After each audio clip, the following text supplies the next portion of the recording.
Hello guys, welcome back to our YouTube channel. Today I am going to start the rule of syntax. आज हम लोग फिर से rule को देखने वाले हैं और आज का जो रूल होने वाला है बेसिकली बहुत ही इंपॉर्टेंट होने वाला है। क्यों? क्योंकि इससे पहले जितनी भी वीडियोस थी, मैंने 2 वीडियोस अपलोड कर दिया। इससे पहले वाले वीडियो वो हमारा टोटली बेसिक्स था, है ना। और अब से हम लोग जो रूल पढ़ेंगे वो थोड़ा सा एडवांस रूल होंगे। ये सारे रूल में आपको थोड़ा सा माइंड को लगा करके और थोड़ा सा कंसंट्रेशन होकर के समझना है। चलिए हम लोग करते हैं रूल को स्टार्ट और देखते हैं आज का रूल क्या है। तो दोस्तों, वीडियो स्टार्ट करने से पहले हमारे चैनल को सब्सक्राइब कर दीजिए और साथ ही साथ बेल आइकन को प्रेस कर दीजिए ताकि जितनी भी वीडियोस हो उसकी सारी नोटिफिकेशन आपको टाइम टू टाइम मिल जाए। तो चलिए हम लोग रूल 5 को देखते हैं। 4 तक की रूल मैंने लास्ट वाले वीडियो में देख लिया था, अच्छे से समझ लिया था। तो देखते हैं हमारा रूल 5 क्या है। दोस्तों, इससे पहले वाले वीडियो में मैंने आपको एक रूल पढ़ाया था जहां पे आपको 2 सिंगुलर नाउन को एंड से जब ऐड करके एज अ सब्जेक्ट यूज कर रहे होते हैं तो उसके बाद जो हमारा वर्ब आता था वो हमारा क्या आता था? प्लूरल आता था, है ना। तो अब ये सेम रूल उसी तरीके से है, थोड़ा सा चेंजेस है। क्या है? If the singular noun add with, if the two singular noun add with and, यदि 2 सिंगुलर नाउन किससे ऐड होता है? एंड से। And give the sense of oneness, यदि वो हमारा क्या चीज का सेंस देता हो? वननेस का, एक का सेंस देता हो, then we put singular verb. हम लोग क्या चीज पुट करते हैं? सिंगुलर वर्ब का यूज करते हैं। क्या है? फिर से समझिए। जब किसी सेंटेंस में 2 सिंगुलर नाउन एंड से ऐड होकर के सब्जेक्ट में यूज होता हो और उस सेंटेंस का, उस शब्द का जो मीनिंग हो वो एक ही व्यक्ति का, एक ही वस्तु का बोध कराता हो, तो उसके साथ जो हमारा वर्ब आता है वो हमारा सिंगुलर वर्ब आता है। ओके, चलिए हम लोग इसको हिंदी में भी समझते हैं। क्या है? जब 2 सिंगुलर नाउन को एंड से ऐड किया जाता है और उसका सेंस जो है एक ही होता है, उसका सेंस क्या होता है? एक ही होता है। सिंगुलर वर्ब का यूज किया जाता है, उसके साथ क्या चीज का यूज किया जाता है? सिंगुलर वर्ब का यूज किया जाता है ना। अब यहां पे आपको ये कंफ्यूजन होगा कौन सा ऐसा वर्ब हमारा होगा जो एंड से ऐड होने के बाद भी हमारा सिंगुलर होगा, है ना। चलिए हम लोग कुछ पेयर्स वर्ड को देखते हैं जो कि आपको एज अ सब्जेक्ट यूज किया हुआ हो सकता है और आप उसको यूज कर सकते हैं। क्या है? जैसे कुछ पेयर वर्ड जैसे ब्रेड एंड बटर, है ना। तो दोस्तों ये सारे शब्द एक ही है, ब्रेड एंड बटर। जैसे हम लोग मदर फादर बोलते हैं, है ना, रुपया पैसा बोलते हैं, तो ये सारा एक ही शब्द होता है और इसको इंग्लिश में हम लोग अलग अलग नहीं बोलेंगे। ब्रेड एंड बटर, इसको हम लोग पेयर्स वर्ड बोलते हैं। हिंदी में इसको बोलते हैं युग्म शब्द। क्या बोलते हैं? युग्म शब्द, है ना, याद रखेंगे, युग्म शब्द।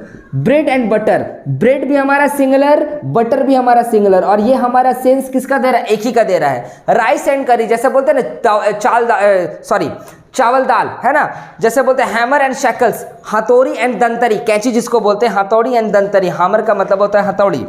ट्रुथ एंड ऑनेस्टी, सत्य और ईमानदारी, सच्चाई और ईमानदारी। हॉर्स एंड कैरेज, घोड़ा गाड़ी। क्रॉन एंड ग्लोरी, जिसको बोलते हैं सरताज और पहचान, है ना।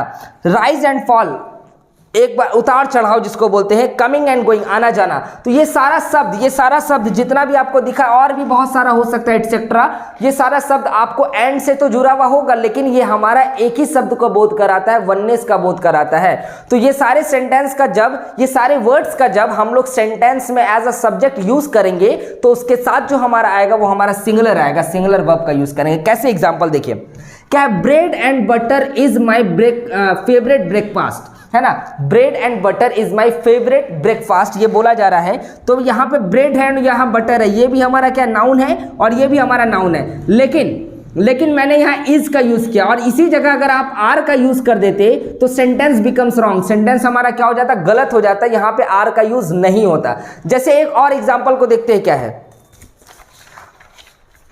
जैसे मैंने बोला एग्जाम्पल, यहां क्या है? राइस एंड करी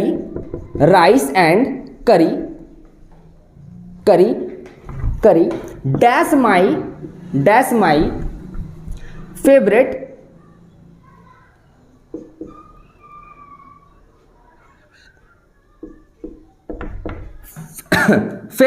डिश, है ना।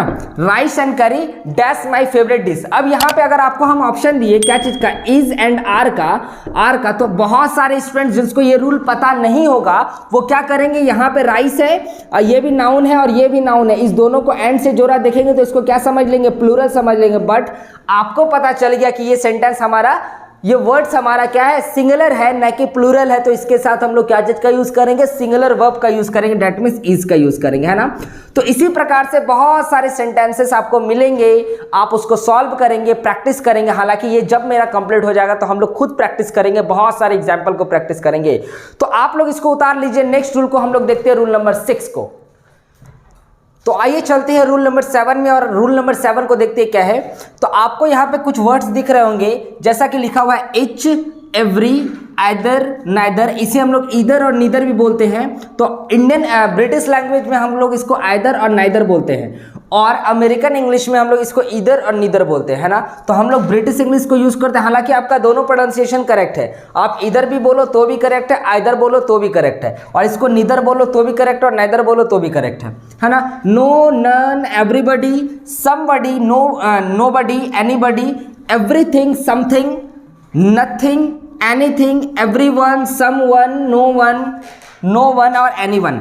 This all words are singular. अगर आपका किसी भी सेंटेंस के सब्जेक्ट में नाउन के पहले या फिर ये सारा वर्ड सब्जेक्ट में आपको दिख जाए, कहीं भी दिख जाए, तो आपका उस सब्जेक्ट के बाद ऑलवेज आपका क्या आएगा, सिंगुलर वर्ब का यूज करेंगे। तो क्या लिखा हुआ है, these all words are singular. ये सारा वर्ड्स आपका क्या है, जितना वर्ड्स दिख रहा है ये सारा वर्ड्स आपका सिंगुलर है। तो इसके बाद जो भी हमारा वर्ब आएगा वो ऑलवेज सिंगुलर ही आएगा। ओके, आपको ऑलवेज सिंगुलर वर्ब का ही यूज करना है। तो इसके बाद लिखा हुआ, तो आप लोग इसको सारे को अच्छे से नोट करना है। एग्जाम्पल को समझते क्या है, इच स्टूडेंट डैश कम, है ना। जबकि मुझे पता है कि ये सारे वर्ड्स अगर रहेंगे, यहाँ मतलब क्या होता है, प्रत्येक, है ना। तो यहाँ पे प्रत्येक दैट मीन्स हम हर एक को बोल रहे हैं, तो हर एक को बोल रहे हैं, तो दैट मीन्स वहाँ सिंगुलर का बोध हो रहा है ना।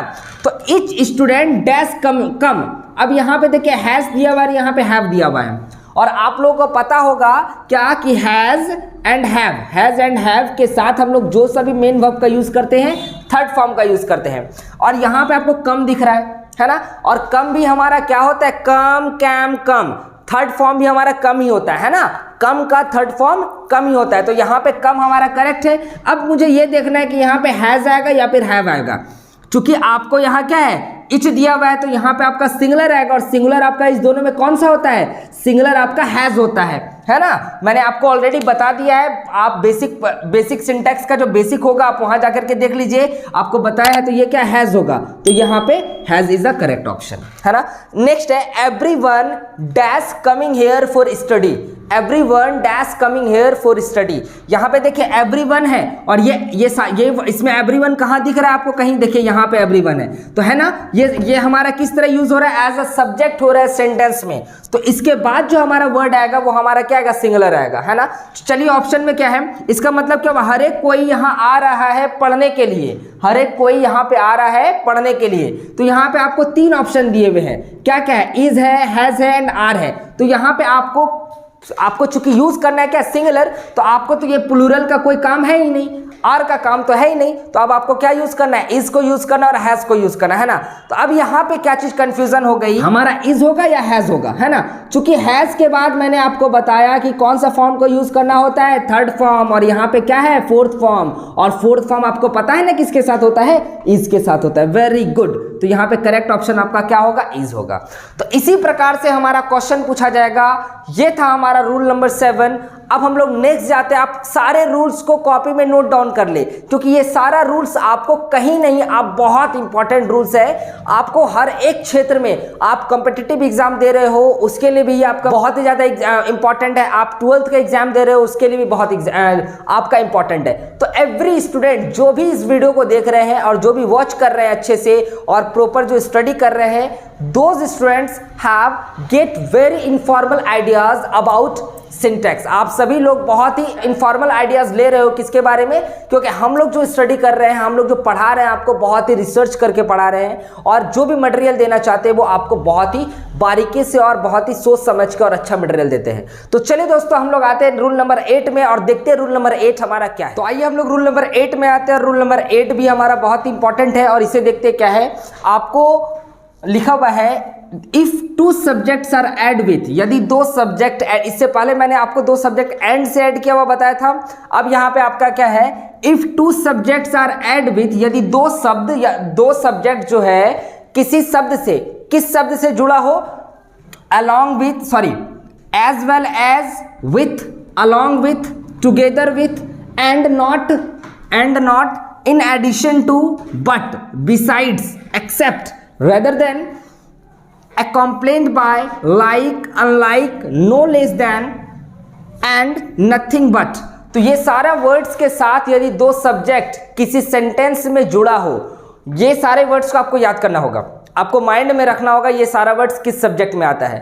तो उस कंडीशन में क्या करेंगे हम लोग, जो वर्ब का यूज करेंगे, then we use verb according to first subject. तो उसमें जो हमारा पहले वाला जो सब्जेक्ट होगा, है ना, दो सब्जेक्ट एंड हो, जैसे मैंने इससे पहले बताया था राम एंड श्याम, है ना, राम एंड श्याम। तो यहाँ एक सब्जेक्ट एंड से जुड़ा हो, तो ऑब्वियसली ये सारा वर्ड्स जो हमारा बीच में ही आएगा, मिडिल में ही आएगा। तो पहले जो आने वाले जो भी सब्जेक्ट होंगे, हम लोग वर्ब का यूज इसी वर्ब के इसी सब्जेक्ट के अकॉर्डिंग करते हैं। अगर ये हमारा जो भी हो उसके अकॉर्डिंग हम लोग को ये काम करना है। जैसे कि यहाँ लिखा हुआ है Ram as well as his parents is coming, Ram as well as his parents is coming. तो यहाँ पे मैंने इस वर्ड्स के अकॉर्डिंगली यहाँ पे इसका यूज नहीं किया। माइंड में रखना, आपको कंसेप्ट रखना, मैंने यहाँ पे राम के लिए यूज किया इज, है ना, राम के साथ हम लोग इज का यूज करते, तो मैंने यहाँ पे राम के लिए इज का यूज किया ऑब्वियसली। और देखो ना यहाँ पे इज के बाद मैंने फोर्थ फॉर्म ऑफ वर्ब का यूज किया है ना, फोर्थ फॉर्म ऑफ वर्ब का। तो ये हमारा किसके अकॉर्डिंगली हुआ है, राम के अकॉर्डिंग यूज हुआ। नेक्स्ट क्या है, the boy along with his father was going, the boy along with his father was going। अब यहां पर भी मैंने जो यूज किया है तो इस वर्ड्स के अकॉर्डिंग यहां रहता। अब यही यहां पे रहता द बॉयज, क्या रहता, द बॉयज। तो यहां पे द बॉयज रहता तो मैं यहां पे was नहीं देता, मैं यहां पे were देता, है ना, क्योंकि यहां देखो क्या है, यहां पे प्लूरल है, द बॉयज प्लूरल है ना, तो इसके साथ ही हमारा ये चेंज हो जाता, है ना। अब अगर यहां पे राम नहीं रहता, राम की जगह क्या रहता, यहां पे रहता क्या रहता, यहाँ पे बॉयज ही रह जाता, चलो गर्ल्स रह जाता, है ना, गर्ल्स, GIRLS, गर्ल्स रहती। तो यहाँ पे इज नहीं होता, यहाँ पे आपका आर होता। आ रही है कंसेप्ट, समझ में आ रही है। जैसे आपको यहाँ पे अगर सिंगुलर है तो सिंगुलर को वहां पे पुट करेंगे, अगर ये हमारा प्लूरल है तो हम यहाँ पे प्लूरल चेंज करेंगे। तो आपको इसके अकॉर्डिंग, इस शब्द के अकॉर्डिंग जो हमारा पहले आ रहा होता है, इसी शब्द के अकॉर्डिंग हम लोग क्या करेंगे, वर्ब को चूज करेंगे, वर्ब को चेंज करेंगे। तो ये सारे शब्द को, ये सारे रूल्स को आप लोग को माइंड में रखना है, कि बातों को आप नोट डाउन कर ले। अब जो हमारा नेक्स्ट रूल आएगा वो हम लोग नेक्स्ट वीडियो में देखेंगे क्या होता है हमारा नेक्स्ट वीडियो। नेक्स्ट रूल हमारा क्या था, और ये इसके बाद जो हमारा वीडियोस आएगा उस वीडियो में हम बहुत ही इंपॉर्टेंट टॉपिक को कवर करने वाले हैं। तो हर एक वीडियो को आपको लास्ट तक देखना है और हर एक चीज को आपको नोट डाउन करते रहना है। तो चलिए दोस्तों, मिलते हैं नेक्स्ट वीडियो में, और हमारे इस चैनल को जरूर सब्सक्राइब कर दीजिएगा और हमारे इस वीडियो को लाइक कर दीजिएगा। तो चलिए दोस्तों, मिलते हैं नेक्स्ट वीडियो में, तब तक के लिए good bye, thank you so much.